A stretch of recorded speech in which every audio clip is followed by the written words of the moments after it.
성경의 역사 속에서 가장 아름다웠던 시절을 꼽으라고 하면은 대부분의 사람들이 초대교회, 특별히 그 초대교회에서도 4장 32절 이하에 있었던 그러한 교회의 형태를 꼽습니다.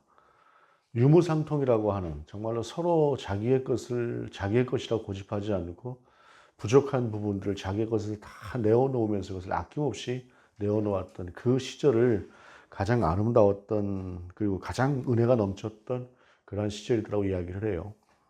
사실상 우리가 내 것을 아끼지 않고 내어준다라고 하는 것은 상대가 그만큼 특별한 사람이거나 정말로 내가 정말로 사랑하는 아니면 어떤 특별하게 그렇게 해야 될 만한 그런 이유가 아닌 경우라고 한다면 거의 불가능한 일이죠. 근데 그때는 그랬다는 것입니다. 그 이유는 그만큼 은혜가 그들 가운데 넘쳤다라고 하는 것이죠.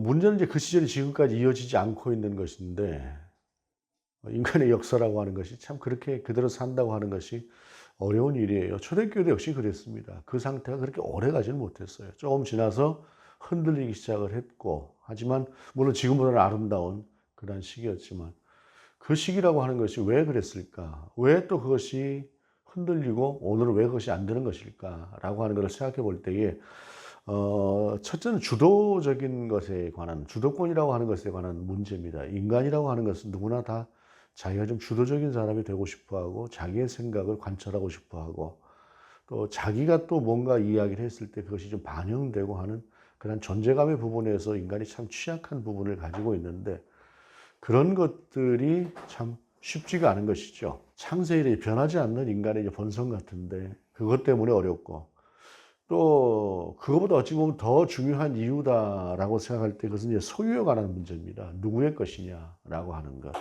내 것이다라고 하는 것, 내 것을 내어놓지 못한다라고 하는 그러한 문제들 같은 것들이 초대교회가 아름다웠던 시절이 있었음을 우리가 뻔히 알고 그것이 옳은 것임을 알면도 불구하고 그렇게 나아가지 못하는 그런 이유들이 가장 중요한 이유들이라고 생각을 합니다.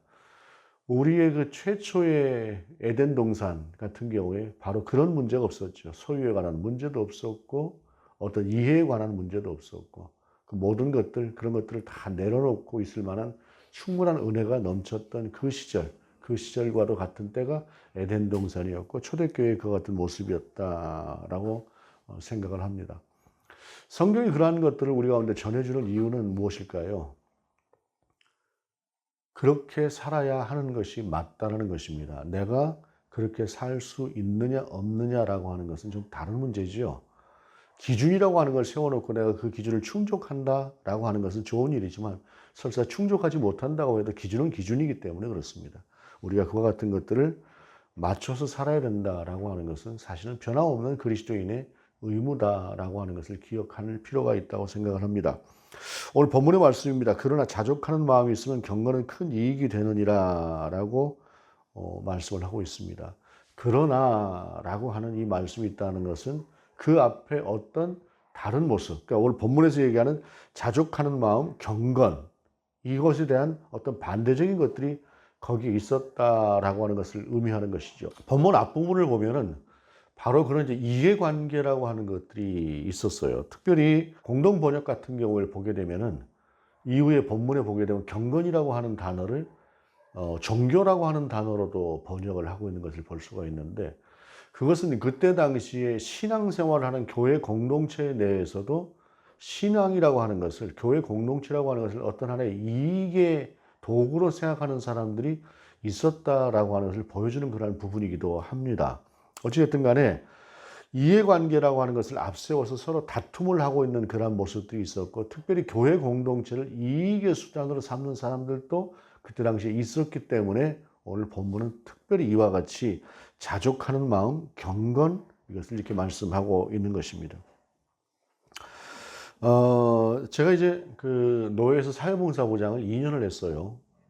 그렇게 원래 사회봉사부장 별로 안 하려고 하는데 할 사람이 없어서 제가 2년이나 사회봉사부장을 했는데, 이번에 이제 마지막 행사를 이제 지난주에 마치면서 신행위원 목사님들하고 이렇게 이제 둘러앉아 있는데, 신행위원 목사님들이 뭐라고 얘기를 하냐면은, 이렇게 저렇게 실행위원을 해봤지만 이번 사회봉사부만큼 분위기가 이렇게 좋았던 분위기가 없었다라고 이야기를 해요. 그래서 가만히 생각해 보니까 무엇 때문이었을까 생각을 해 보니까 따지는 사람이 없어요. 따지는 사람이.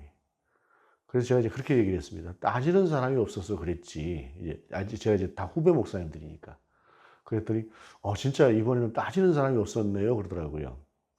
근데 사람들이 왜 이렇게 따질까요? 그렇게 제가 얘기를 하다가 이 주도권에 관한 문제라고 하는 것이 사람들이 있기 때문에 그런 것이죠. 자기가 중심이 되고 싶어 하기 때문에 사람들은 자꾸 따져요. 근데 따지는 사람들을 보게 되면 그 따지는 그 이유를 보게 되면 리더에게 문제가 있는 경우도 없지는 않습니다.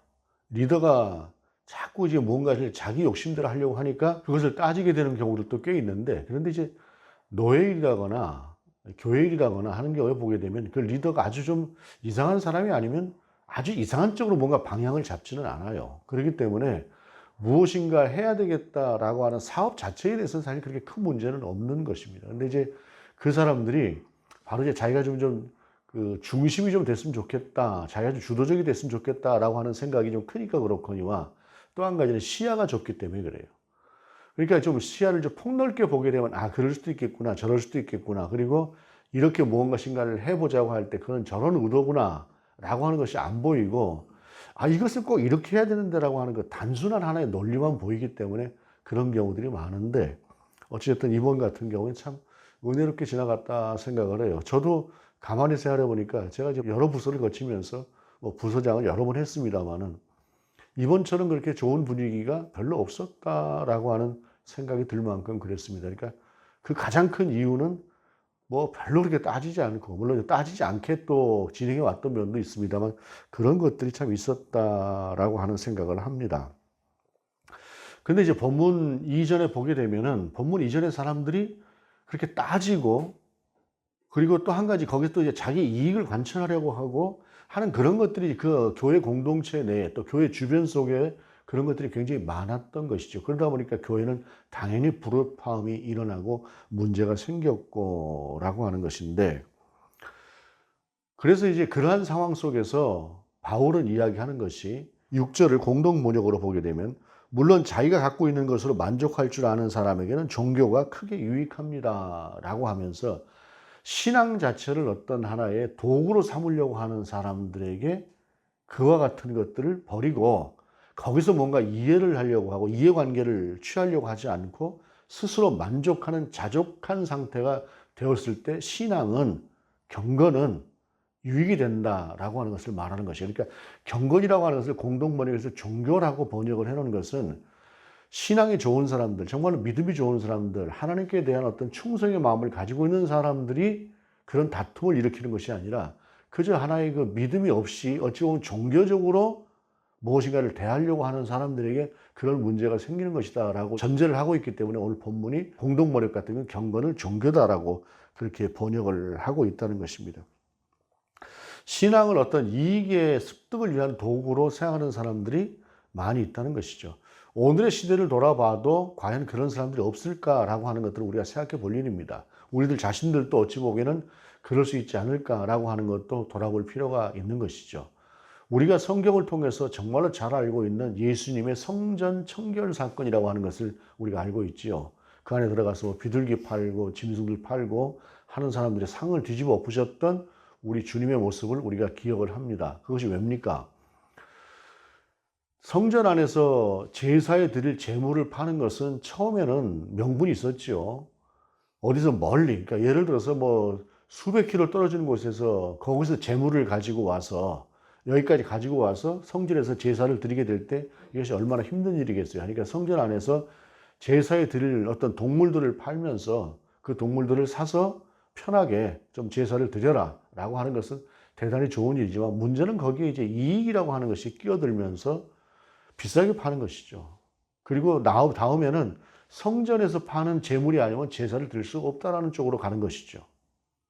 거기에는 이런저런 핑계들, 이유들은 다 있겠지만 결국에 그 안에 있는 것은 대제사장의 무리들의 사적인 이익을 추구하기 위해서 그렇게 되었던 것이고, 거기에 같이 부하내동하면서 서로 자기의 이익을 위해서 달려들었던 그 수많은 사람들을 향해서 우리 주님께서 그 상을 뒤집어 엎으셨던 그런 것들처럼, 오늘 본문 속에 나오는 그 배경 속에도 그와 같은 사람들이 있었다는 것입니다. 신앙을, 교회 공동체 자체를 어떤 하나의 이익의 수단으로 삼으면서 살아가는 사람들이 꽤 많았기 때문에 그 속에서 네가 자족하는 것을 먼저 배워라. 네가 서로 좀 만족하는 것을 배웠을 때에 신앙이라고 하는 것이 너에게 큰 유익을 주는 것이다 라고 하는 것을 오늘 본문은 이야기하고 있는 것이에요.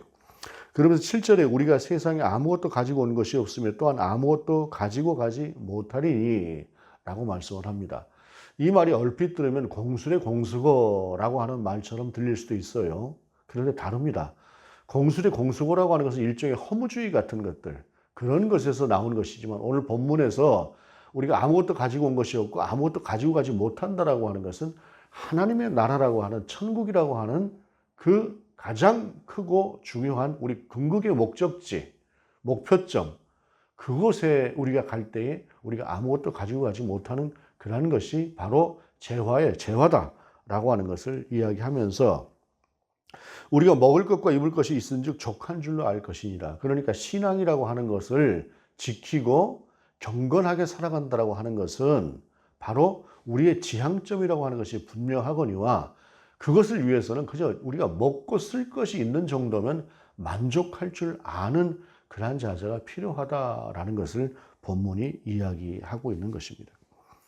사실 우리가 물질에 있어서 이렇게 산다라고 하는 것이 반드시 옳은 것이냐라고 하는 좀 다른 문제이긴 합니다. 그러나 교회 공동체 내에서 어떤 하나의 이익을 추구하려고 하는 그런 상태가 된다고 한다면 거기에는 이 말씀이 그대로 맞는 것이죠. 예를 들자면 목사가 교회 내에서 사례를 좀 많이 받고 좀 넉넉하게 대접을 받고 하면 좋겠죠. 그러나 그것이 목적이 돼서는 안 되지 않겠습니까? 그런 상태를 이야기한다라고 보면 될 것입니다. 이것을 좀 더 확대시켜 본다고 한다면 옳은 말이 될 것이에요. 그러면서 이제 하시는 말씀이 9절 이하에 보게 되면 부하려 하는 자들은 시험과 올무와 여러 가지 어리석고 해로운 욕심에 떨어지나니 곧 사람으로 파멸과 멸망에 빠지게 하는 것이라.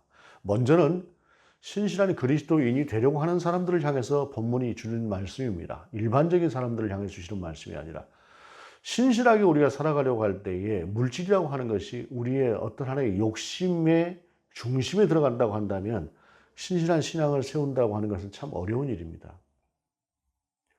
세상에서 우리가 정말로 진실한 신실한 그리스도인으로 살아가려고 할 때에 우리가 어찌 보면 세상에서 이야기하는 입신양면이라고 하는 부분에 있어서 어느 정도까지 가능할 것인가 라고 하는 것을 분명히 생각해 볼 필요가 있습니다. 쉽지가 않은 일이기 때문에 그렇습니다. 물론 하나님께서 주시는 경우, 하나님께서 헤쳐나가게 하시고 세워주시고 하는 경우에는 특별한 경우이지만 그런 것들이 분명히 있다라는 것입니다. 신실하게 살아가려고 할 때에 이 물질이라고 하는 것, 재물이라고 하는 것, 좀 더 정확하게 하면 돈이라고 하는 것은 상당히 큰 장애가 되는 경우들이 있다는 것입니다. 그래서 본문은 10절에 돈을 사랑함이 일만하게 뿌리가 되나니 이것을 탐내는 자들은 미혹을 받아 믿음에서 떠나 많은 근심으로써 자기를 찔렀도다라고 말씀을 합니다. 여기서 돈을 사랑한다라고 하는 것이 우리가 일상생활을 하고 살아가는 데 필요한 어떤 안에 돈이 있어야 된다라고 하는 것을 돈을 사랑한다고 이야기하는 것은 아니죠. 돈의 삶의 목적이 되는 것처럼 돈에 매여 있는 그러한 것들을 이야기하는 것입니다. 돈에 매였을 때 그 돈을 벌고 돈을 쌓아두고 하는 것이 목적이 되었을 때 그 사람이 건전한 그러한 신앙생활을 하는 것은 거의 불가능에 가깝습니다. 그래서 우리 주님께서도 누가복음 16장 13절 이하에 보게 되면 집 하인이 두 주인을 섬길 수 없나니 혹 이를 미워하고 저를 사랑하거나 혹 이를 중히 여기고 저를 경히 여길 것임이니라. 너희는 하나님과 재물을 겸하여 섬길 수 없느니라 라고 말씀합니다.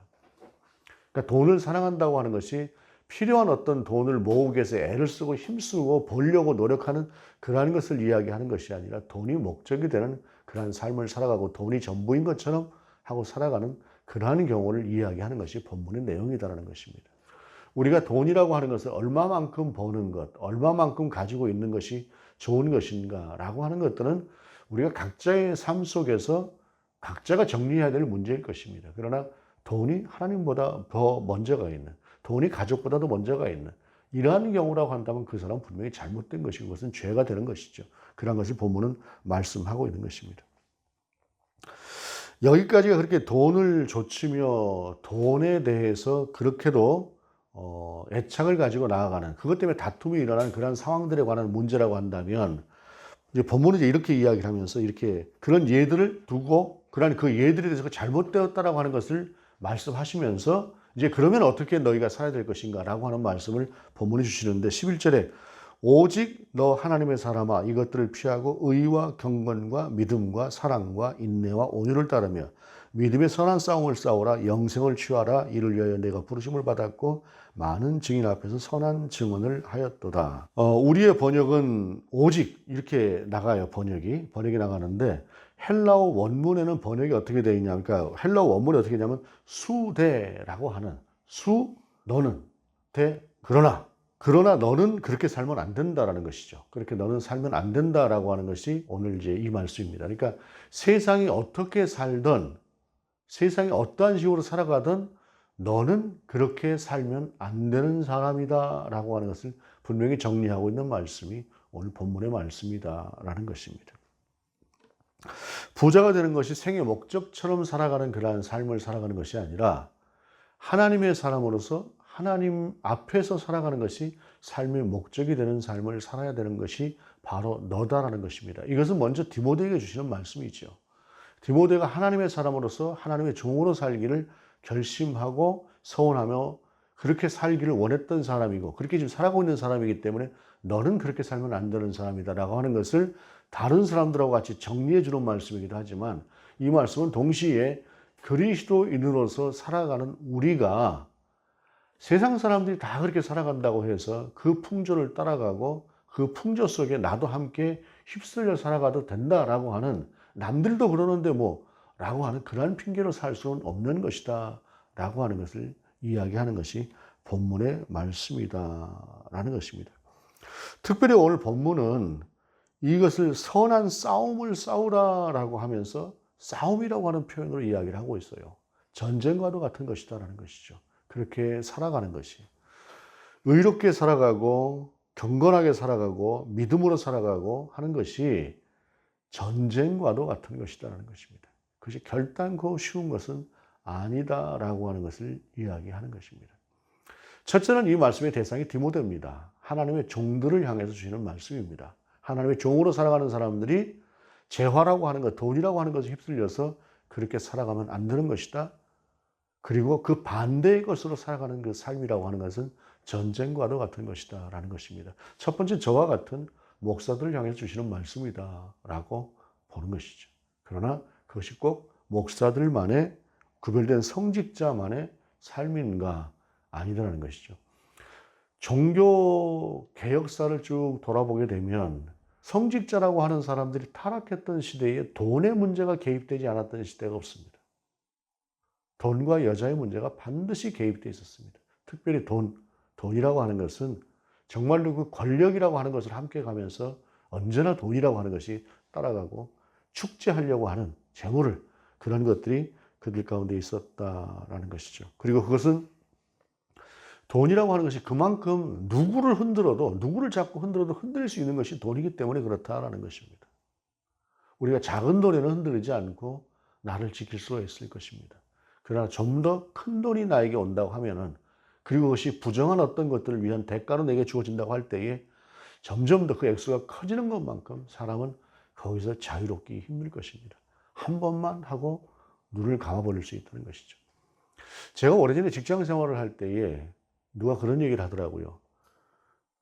돈을 다루는 어떤 공직에 있는 사람들 같은 경우가 그때 당시로 수십억을 그냥 이렇게 이제 착복을 한다는 것이, 그러고 나서 들어가 살면은 5년 이상 살지는 않는다고 이야기를 하더라고요. 수십억의 돈을 빼돌려 놓고, 그리고 감춰놓고 있다가 5년 살고 있다가 나와서 그 수십억 가지게 되면 얼마나 잘 살 수 있느냐. 그러니까 기회가 되면 그렇게 한다라고 하는 얘기를 그때 당시에 참 하더라고요, 사람들이. 그러니까 이게 참 보면은 돈이라고 하는 것이 갖는 악마성이라고 하는 것이 얼마나 큰 것인가라고 하는 것들을 생각하게 되는데, 수십 년 전에 제가 지금 말씀드린 것은 아파트 웬만한 거 괜찮은 거 한 채에 한 2억 정도 할 때에 수십억이라고 하는 돈이 나왔던 것이니까 지금 돈으로 생각하면 얼마나 큰 돈이겠습니까? 그러면서 전쟁처럼 그것을 지켜내라 라고 하는 것을 이야기하는 것이죠. 의와 경건과 믿음과 사랑과 인내와 온유를 따르며 믿음의 선한 싸움을 싸우라 라고 하면서 마지막에 주시는 말씀이 영생을 취하라 라는 것입니다. 여러분, 영생이라고 하는 것이 무엇입니까? 여기서 영생이라고 하는 것이 단순하게 영원히 산다는 것이 아니라 천국이라고 하는 것을 우리 가운데 이야기하시는 것이죠. 그러면서 그 다음에 이어지는 말씀이 만물을 살게 하신 하나님 앞과 본디오 빌라도를 향하여 선한 증언을 하신 그리스도 예수 앞에서 내가 너를 명하노니 우리 주 예수 그리스도께서 나타나실 때까지 흠도 없고 책망받을 것 없이 이 명령을 지키라 라고 말씀하고 있습니다. 영생을 얻는 그날까지 이 명령을 지켜라 라는 것입니다. 여러분, 요새 영생을 이야기하면 좀 촌스러운 사람같이 느껴지는 그러한 시대를 살고 있습니다. 천국을 이야기하게 되면 역시 그와 비슷하게 생각을 합니다. 그런데 여러분, 자꾸 우리가 이런저런 다른 쪽으로 신앙을 이야기할 수 있습니다만, 그러나 천국이 없는 신앙이라고 하는 것이 어떻게 신앙입니까? 영생이 없는 신앙이라고 하는 것이 어떻게 신앙이겠어요? 그것은 그냥 어떤 하나의 좋은 NGO 그 속에서 봉사하는 그런 삶의 자세일 것입니다. 물론 우리가 하나님의 사람으로서 정말로 바르게 살아야 되는 것은 가장 기본적인 자세입니다. 세상 가운데서 덕이 되는 삶, 정말로 누구에게도 칭찬받는 삶을 살아야 되는 것은 그리스도인의 당연한 의무가 됩니다. 그렇게 살지 못하지만, 그러나 그보다 더 중요한 것은 무엇이냐면 영생이라고 하는 것입니다. 천국이라고 하는 것입니다. 우리가 마지막에 하나님 앞에서 서게 될 그 천국이라고 하는, 영원히 그 앞에서 살게 될 그 나라라고 하는 것이 우리의 궁극의 목적이 아니다라고 한다면 그 사람은 그냥 선하게 살고자 하는 바른 종교인에 불과할 것입니다.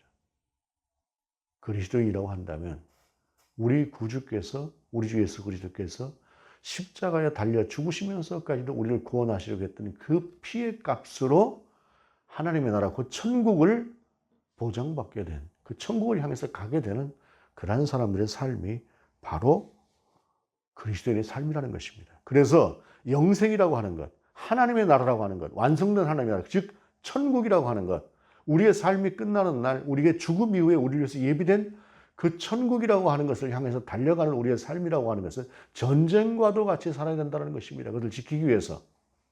그렇게 지키지 않을 때에 우리는 흔들리고 넘어지며 돈이라고 하는 그 악마적인 것에 휩쓸려 넘어갈 수 있다라는 것을 이야기하는 것입니다.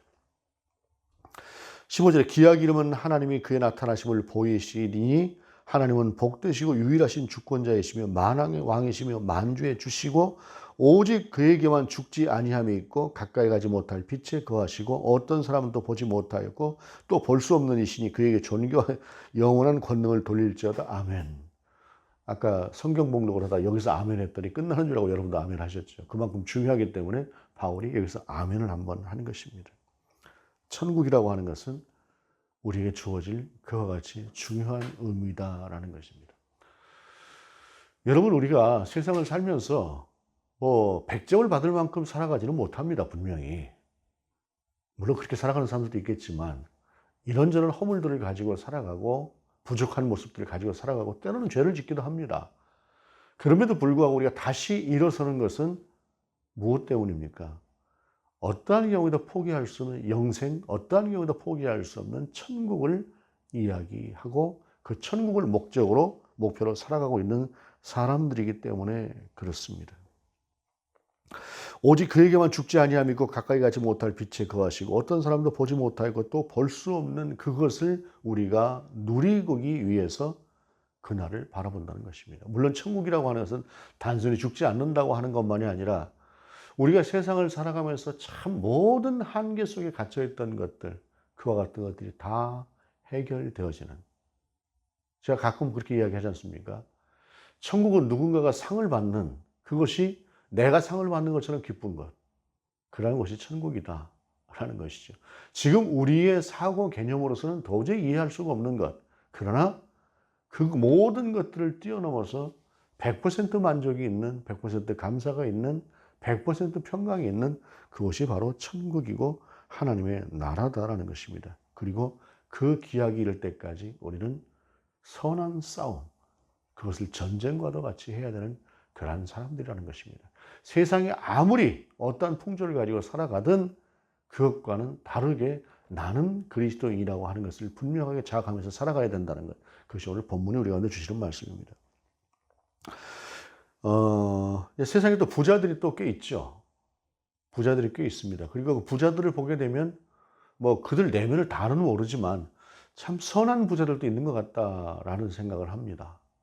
저 같은 경우에는 빌 게이츠를 보면 참 그런 사람이 아닐까라고 하는 생각을 해요. 어마어마한 부자 아닙니까? 어마어마한 부자인데 자기는 나중에 자녀들에게 일정한 조금 어떤 하나의 것만 남겨두고 나머지는 세상 가운데 세상을 위해서 다 쓰겠다고 하지 않습니까? 그 예산을 지금 그는 그렇게도 쓰고 있고, 우리나라에도 그 경주 최부자라고 하는 사람이 있었죠. 뭐 300년 동안 그 동네에서 그렇게 큰 부자였다고 합니다. 그런데 적어도 자기가 살고 있는 땅에 50리 밖에는 굶어 죽는 사람이 있어서는 안 된다 라고 하는 것을 생각하는 사람이 그 사람이었다는 것이죠. 그래서 50리 안쪽에 있는 사람들은 흉년이 들거나 정말 힘들게 될 때는 곳간에 있는 모든 것들을 다 퍼내서 그냥 그들을 먹여 살렸다고 하는 그런 부자도 있습니다. 그런 부자가 300년이나 이어졌으니 그런 사람들은 오늘 본문 속에서 이야기하는 것처럼 돈을 목적으로 살아가면서 그 돈을 위해서 수단과 방법을 가리지 않고 살았던 그런 부자들하고는 분명히 달랐을 것입니다. 그런 부자도 세상에 있습니다. 본문이 그렇게 얘기를 해요. 17절에 보게 되면 내가 이 세대에서 부한 자들을 명하여 마음을 높이지 말고 정함이 없는 재물에 소망을 두지 말고 오직 우리에게 모든 것을 후히 주사 누리게 하시는 하나님께 두며 라고 말씀하고 있습니다. 세 번역을 한번 읽어보면 부자들을 말하는 거예요. 교만해지지도 말고 덧없는 재물에 소망을 두지도 말고 오직 우리에게 모든 것을 풍성히 주셔서 즐기게 하시는 하나님께 소망을 두라라는 것입니다. 참 이렇게 살면 좋을 것 같습니다. 부자이기도 하고 부자이면서도 소망은 하나님께 두고 그렇게 살아가는 사람이면 참 좋겠습니다만, 어찌됐든 부자인 경우에 그 부유함으로 인해서 교만해지지 말고 그걸 지키려고 악착같이 살아내지 말고 하나님께 소망을 들고 나누면서 사는 그러한 삶을 살아가라. 너의 궁극의 목적은 영생이고 하나님의 나라고 천국이다 라고 하는 것을 말씀하고 있는 것이죠. 그렇게 우리 그리스도인의 삶이라고 하는 것은 18절에 선을 행하고 선한 사업을 많이 하고 나누어 주기를 좋아하고 너그러운 자가 되게 하라. 이것이 장래에 자기를 위하여 좋은 터를 쌓아 참된 생명을 취하는 것이니라. 그런 말씀으로 살아가는 것이다 라는 것입니다. 특별히 오늘 본문은 세상이 참 여러 가지 모양으로 2000년 전에도 이랬으니 뭐 오늘의 시대는 어떻겠습니까? 더군다나 뭐 돈으로 안 되는 것이 없다라고 할 만한 그러한 세상을 살아가는 세상에 있어서 돈에 대한 사람의 개념이라고 하는 것은 얼마나 또 변했겠습니까? 이번 그 캄보디아 그 사태를 보면서 안타깝지 한편으로 얼마나 이 땅에서 자리가 없고 힘들면 그렇게 했을까라고 하는 생각을 할 수도 있습니다. 그런데 돈의 노예가 되고 나니까 그게 죄가 되는 걸 뻔히 알면서 달려가지 않습니까? 그게 돈의 노예가 되어버린, 돈이라고 하는 그 악마를 따라가는 그러한 만몬을 숭배하는 것이 되는 것이죠. 참 안타까운 세대입니다.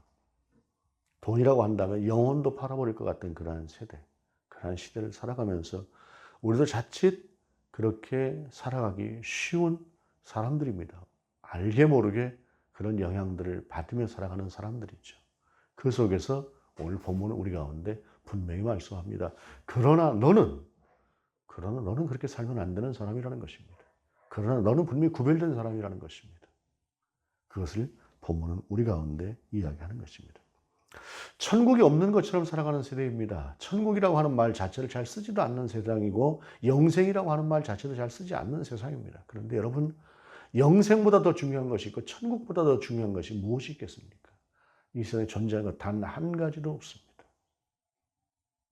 이 땅에서 내가 아무리 많은 것들을 받고 누렸어도 내 마지막이 영생을 향해서 천국을 향해서 가는 것이 아니라고 한다면 그 인생은 별로 의미가 없을 것입니다. 물론 세상에서는 존경받는 사람이 되는 것도 가능하겠죠. 그렇게 살아가는 것도. 그러나 그것은 이 세상의 한계 속에 있는 것이 영원한 것은 아니다는 것입니다.